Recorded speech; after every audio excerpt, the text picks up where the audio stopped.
Hello out there, friends. Welcome to Liam's Library. On this channel, I often talk about horror. I talk about horror novels, I talk about horror movies. I often, very often, talk about Stephen King, his son Joe Hill, Peter Straub, Clive Barker, all these scary boogeymen that have, made reading such a pleasure for a dark, evil bastard like myself. Excuse me. That's why when I read something that I genuinely, truly, personally love, and not just because it's horror, because it's just great, I have a better time chatting to you about it. There are a million white guys on YouTube right now who will tell you what Stephen King book to read. We are a dime a dozen, and there are too many of us, and it's starting to get a bit embarrassing, right? But I like talking to you, right? And I've read everything by Stephen King, so I'm gonna eventually tell you about every single thing he's ever read, ever written, and that's a lot of stuff. So today we get a break. We get a break from the same shit, right? And the thing is, it's a good break because it's only a small book, and John D MacDonald only writes small books. They rarely hit 300 pages, but if they don't, they're 280. They're just under that 300 mark. Sometimes a bit longer, sometimes a bit shorter. But they're just long enough for you to know that you've read a great book, and you can smash one. You can read a whole book in an afternoon, a book by John D MacDonald. These days, because I've got a new job and I'm actually quite busy with my new young son at home and all that, it took me 2 days. But even then, as soon as it was over, I finished this yesterday, this John D MacDonald novel. As soon as it was over, I'm like, damn, like my next book I'm reading, I've got this Joe Hill book. And I was spewing because there's no one as good as John D MacDonald. There really isn't. Like, for me. I'm not one of these internet guys that's going to tell you who the best writer is. It's a personal choice. And John D MacDonald is a personal choice I made years ago because Stephen King in all of his books is always telling me to read a John D MacDonald novel. So years ago I did. And I enjoyed it. I enjoyed the dialogue. I enjoyed the characters. It's hard for me to read something that I don't like. If I don't love it, it doesn't get read. Now, John D MacDonald, doesn't matter what the subject matter of his book is. He's written 2 science fiction novels. I don't think he's ever written a horror novel. Technically, God, no. And John D MacDonald will always say he doesn't like that label that people put on horror writers, because Stephen King has written some other stuff that's not horror. I know I'm starting this kind of rambling a bit, but I kind of want you to get the feel for John D MacDonald that I have just before I even open the cover and read the first page. I know that I have to read it in a certain way. Just like you have to read Peter Straub in a certain way. John D MacDonald is similar. Peter Straub is very confusing. John D MacDonald is very easy to understand. However, John D MacDonald is not just a mystery writer or a crime writer. He is so much more. So, that's my little introduction. But let's get on to it, okay? So, it's funny. John D MacDonald has written around about 70 novels from the late 40s till he died in 1986. And all through that period of time, he had a running series, just the one, about a man named Travis Mcgee. And Travis Mcgee will get into all sorts of hijinks in these books until his next adventure. Thing about this is, these Travis Mcgee books are just amazing. I'm sure you read your Alex Cross novels if you read your James Patterson. There's other series out there. I'm a Harry Potter addict. There's only 7 of them books, man. There is 21 Travis Mcgee stories. And they're not called Travis Mcgee mysteries or Travis Mcgee crime novels. They are called a Travis Mcgee novel by John D MacDonald. But here's the interesting thing about the titles. They all are color coordinated, based on something in the book. So the first one is The Deep Blue Goodbye. The second one is Nightmare in Pink. The third one is A Purple Place for Dying. The book I'll be talking to you about today, though, is right down the list in the middle. And it's The Long Lavender Look. It's the 12th Travis Mcgee story. And I know, it's like, come on, Liam, why don't you start at the start? Why don't you start with book 1, The Deep Blue Goodbye? Well, I've read The Deep Blue Goodbye. And I've read A Nightmare in Pink. I've read the first 5. Then I've read like 8 and 9. Now I've just read 12. I've read 13. And I've read 18, 19, and 20. How random is that? But because the character is so engaging, plus I read the first one, it does help you to read the first one. But I didn't read the first one first, so just so you know that. I think I read book 19 first, and just the dialogue. And you can get into it, doesn't matter what book you pick up. But he started this in like 1949. I'm pretty sure the last Travis Mcgee book was written just before he died in the 80s. But I digress. So, I'm going to be doing all of these now. I went down to my local library just for a look. You know, I've got all my books. Sorry, not the ones behind me. I have a whole section of books over here. When I get my new bookcase built, you know, they will be behind me. But until then, we're fine. But I go down to my local library just for a look. I'm usually never that happy with what I find there. But this time, I found a John D MacDonald novel sitting right there. And there it was, one I hadn't read. And it's book 12 in the Travis Mcgee series, and it's called The Long Lavender Look. And I've got to tell you, it's pretty fucking amazing. So that's what we're going to talk about. So book 12. So let's just get right into it now. Travis Mcgee is a man, a middle-aged man who lives in Bahia Mar in Florida, on the Florida coast in the 50s, 60s, 70s, you know. He grows up, we grow up with him. So he lives on a houseboat called the Busted Flush. He won that in a poker game. And it's this full, like, houseboat that's just awesome. He has a friend who also lives on a houseboat named Maya. Now, Maya appears in a lot of these books, and some of them, the Travis Mcgee mysteries, maybe Travis is out of town, maybe Maya's out of town, Maya's not in them. But I always like a book when Maya's in it, and Maya is in this one. So, just quickly, a Travis Mcgee story normally starts on his houseboat, with him, you know, doing something, and then something a problem will come to him. Let me just explain Travis Mcgee. Travis Mcgee is this middle-aged man who lives in Florida, and he calls himself a salvage consultant. So, you know, say your father was in the war, and you know for a fact he had, you know, hundreds of thousands of dollars coming to him, or he buried it, or just something sort of secretive. And someone else knows about it, and they're going to rip that money from you, but you're pretty sure it belongs to you, but the police aren't going to help you. No government agency is going to help you because it was acquired illegally to begin with. So what you do is, you go and find Travis Mcgee. And if it's worth his time, he'll charge you a daily rate, and he'll recover that money for you. Like, all that gold for you, or that priceless painting for you, or whatever the fuck it is. And he'll do it for a price. And the price is always half. And if you don't agree with that, he's like, well, send you on your merry way. And a lot of these people are desperate. And they're like, well, fuck, half of it's better than none of it. And I don't want this prick to get it because it belongs to me. If you're a bad guy, Travis isn't going to fuck with you. But a lot of the times, it's a damsel in distress. And these are, my favourite ones are his, are all the ones he wrote in the 50s. And he's that kind of writer. Like, you know, I wouldn't call it a crime novel. I wouldn't call it a mystery, even though there's crime in it and there's mystery in it. It's a John D book, and they're just so different. So the book either happens because he's taking on this job from someone who wants to get some money back or get what's owed to them. He'll work it out in his head and decide whether he wants to help you or not, whether it's worth his time. Because when he's not working, he's sitting on the beach, he's drinking, he's working on his tan, he's fishing. And he likes the freedom, even though there's a lot of stuff going on in Travis Mcgee's head, man. He is a very strange protagonist. But I'm just giving you the setup. That happens a lot in these Travis Mcgee novels. Now, also something that happens a lot is you might pick up a Travis Mcgee novel and it doesn't start in Florida because he's out of town doing something. And then all of a sudden something happens. Someone gets shot. Someone gets killed. Someone tries to kill him, or he gets wrapped up in someone else's problem in some other town in middle America.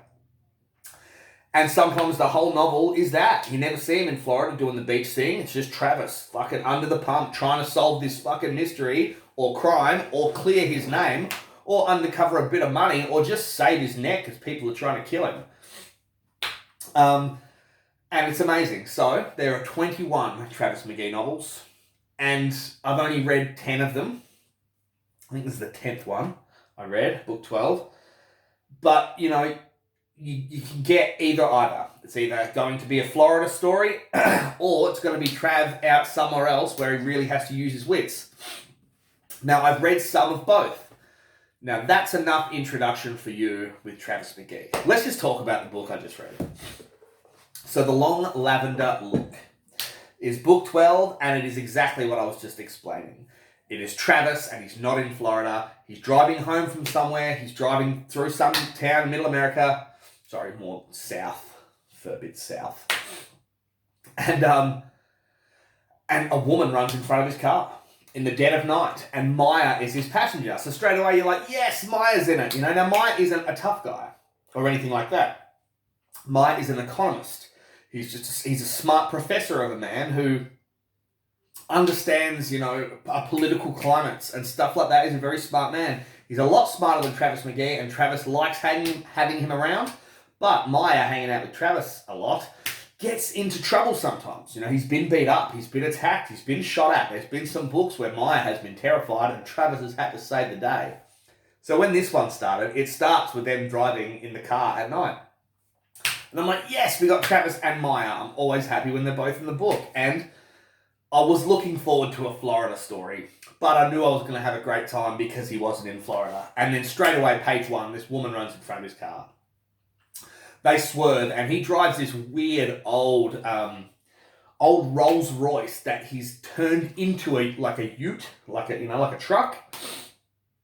And it's half truck, half what did I say? Yeah, it's a Mercedes. Yeah, Mercedes named Miss Agnes.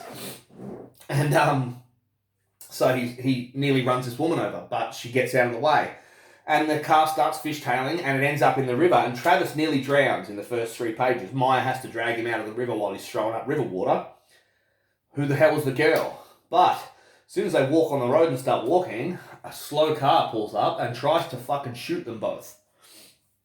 So they're like, holy shit, like, we've just driven into the river in the middle of fucking nowhere, and someone's already tried to shoot us. What the fuck is going on? And it's like 1 o'clock in the morning, and they have to walk for like 5 hours in the mosquitoes and covered in water, and and they don't even know what direction to walk. Now, I'm not going to give you the entire book, because, man, the twists in this blew my fucking face off, and that is the whole point. You know you're going to find stuff out, but this one, man, every 10 pages there's a bombshell. It's fucking awesome. So as the sun comes up, they reach a service station, and they, you know, like, listen, we need help. Our car went off the road, rah. All of a sudden, cops rock up everywhere. Cops just completely rock up, surround them, tell them to get on the pavement and fucking put your hands behind your fucking head. You're under arrest, and you know what you did. You're under arrest for murder.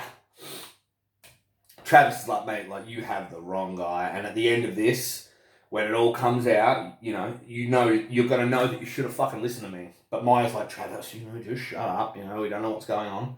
And he's like, you're under arrest for murder. Like, this man named Frank Baker, who was killed last night, smashed around the back of the head with a blunt object.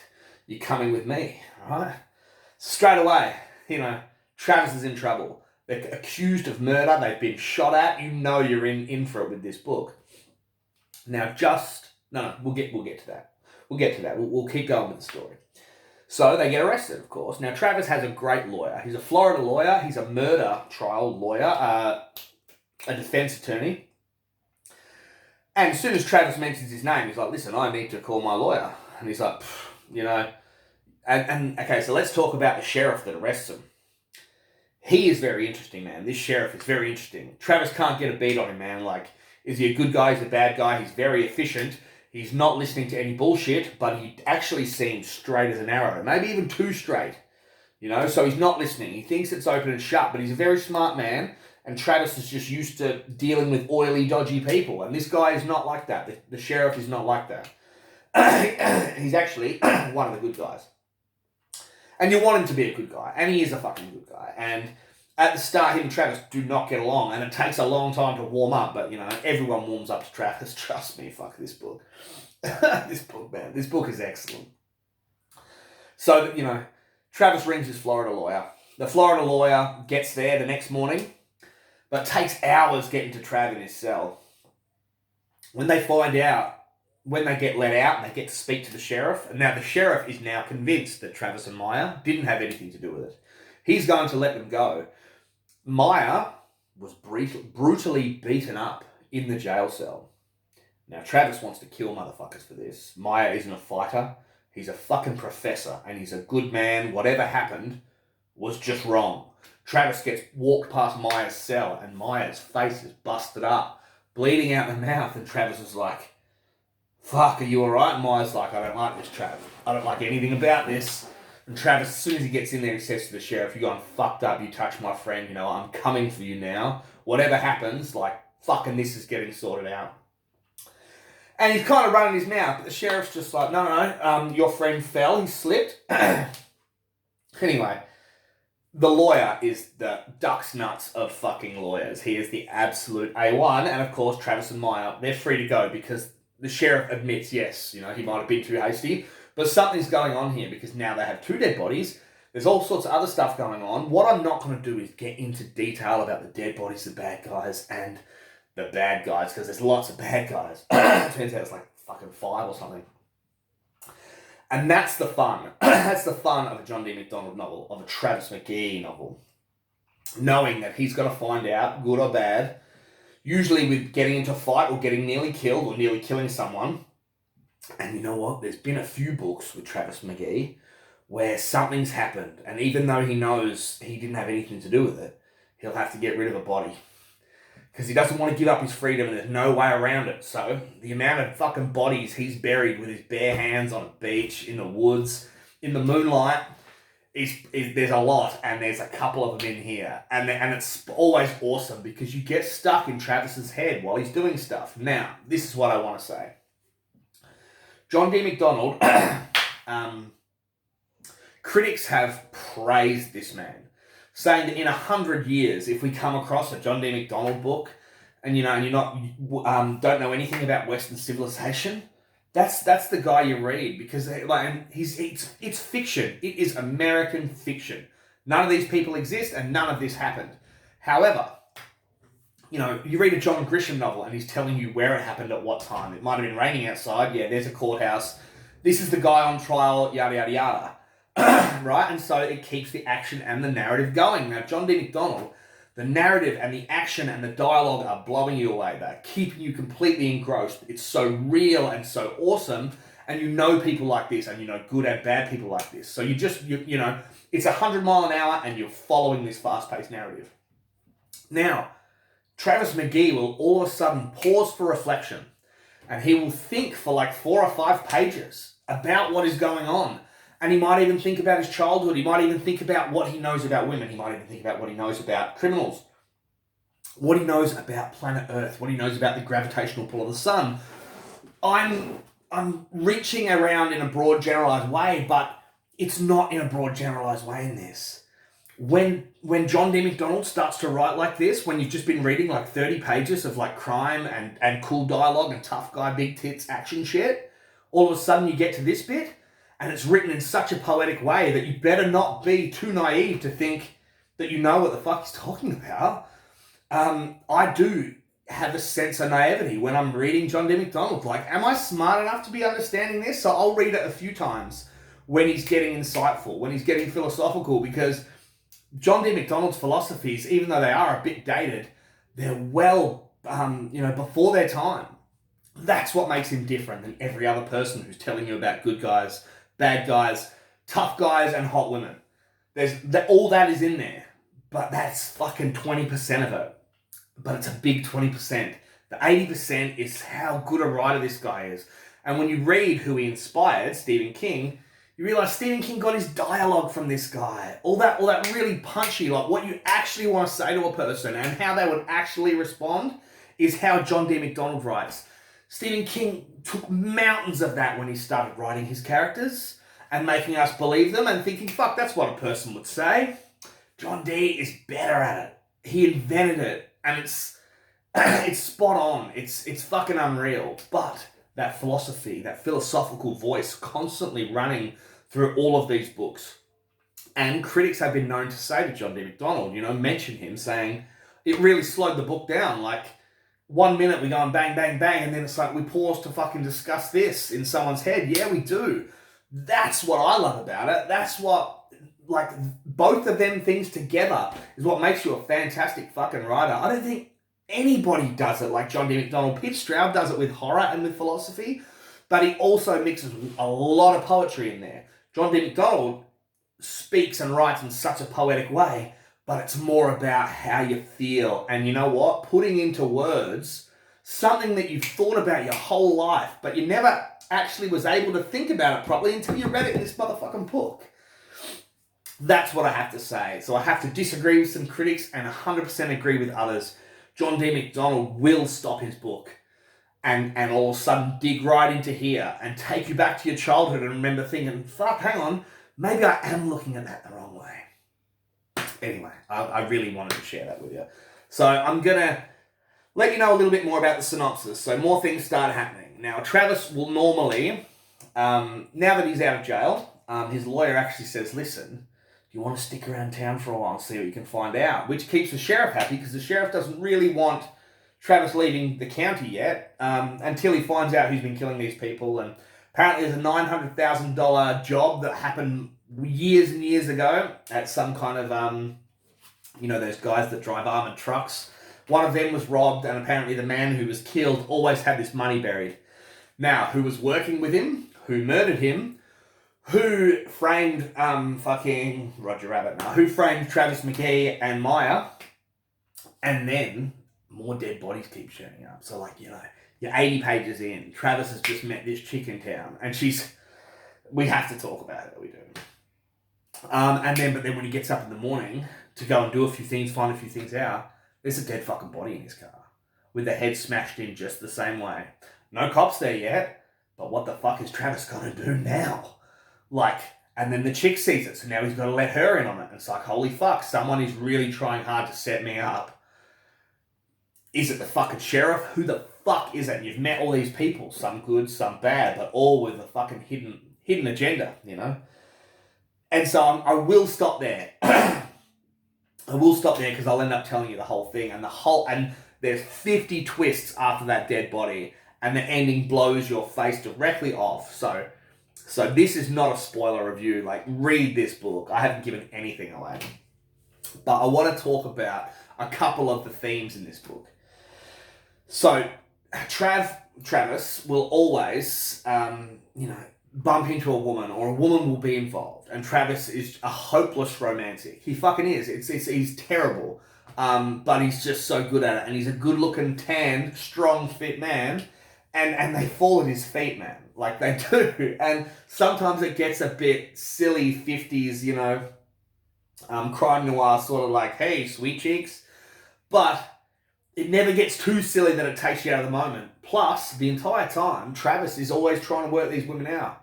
You'll meet some scary chick who's just absolutely stunning. And you know what? This chick's killed people. And Travis tries to get into her psyche, and he nearly gets killed because of it. But then you'll meet maybe a woman with a bigger heart that falls in love with him, and he's trying to protect her. And you know what? The amount of women that Travis has fall in love with him, and then they end up fucking brutally murdered. And I'm not giving that away either, because something completely different happens in this, but it's still absolutely fucking horrible. But just so brilliantly horrible, you have to stop for a minute and go, and then get back to your book. This one, it's not my favourite Travis Mcgee book, but it's my second favourite after fucking Darker Than Amber. Yeah, it's really, really good. Now, one of the other themes in this book is prostitution. Travis uncovers a prostitution ring going under the sheriff's very nose, and it's been going on for years, but they're housewives and women who live in a rich farmland, and a school teacher, and and most of them are married, and they get blackmailed into becoming prostitutes, and because someone is being the pimp and is clever enough to set it up. But it's so, once again, I felt kind of a bit too naive to tackle this subject. And even Travis does. And he's got all these thoughts going through his head, what made her want to do it and her think it was bad? And this one feel like there was a bit of power in it. Now, there is a lot of these themes. Now, I'm not going to discuss them. Now, what John D MacDonald does was nearly offer you every single way to look at it without judgment. But it gets dark, man, and it was so much to it.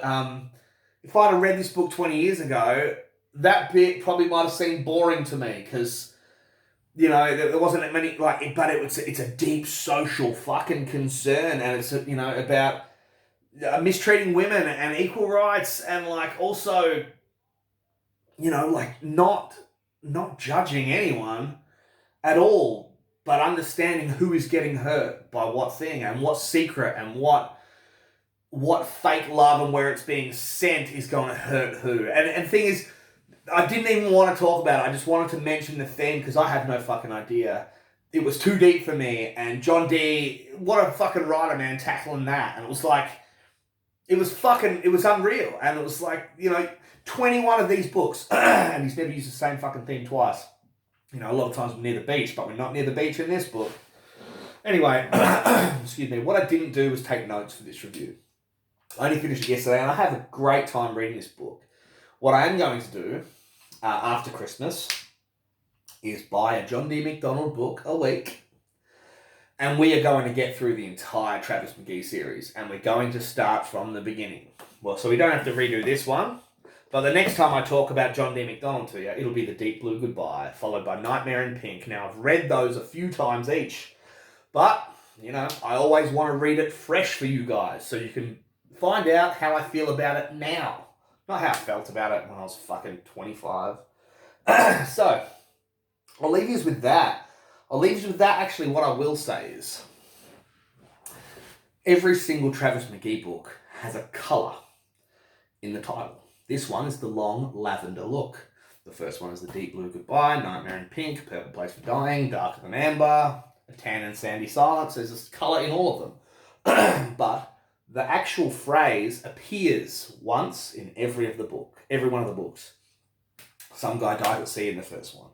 Definitely not going to get into that, but that's definitely The Deep Blue Goodbye. Nightmare in Pink. I'll explain that when we get to it. Purple Place for Dying. That was the colour of the sunset when this person was being killed. And it's written in there in such a poetic way. Normally when you're just completely caught off guard and some really intense stuff's happening, it's like, oh, hang on a second, that's the title of the fucking book. And like, this time I was kind of looking for it. I've been that busy lately, I'm like, I hope I don't miss it, because I definitely have to tell you guys, like, The Long Lavender Look is in here. And it is in here. And it says it exactly like that in this big long sentence, like her final Long Lavender Look. And it's so horrible, this one. It's like, oh, that's fucking... Maybe put the book down for 5 minutes and go find my fiancée and just tell her about things. This book is fucking amazing. My second favourite Travis Mcgee novel so far. So listen, I'll leave it there, okay? Look after one another. Read some great fucking books. Watch some even better fucking movies. And don't take any shit from anyone. See ya.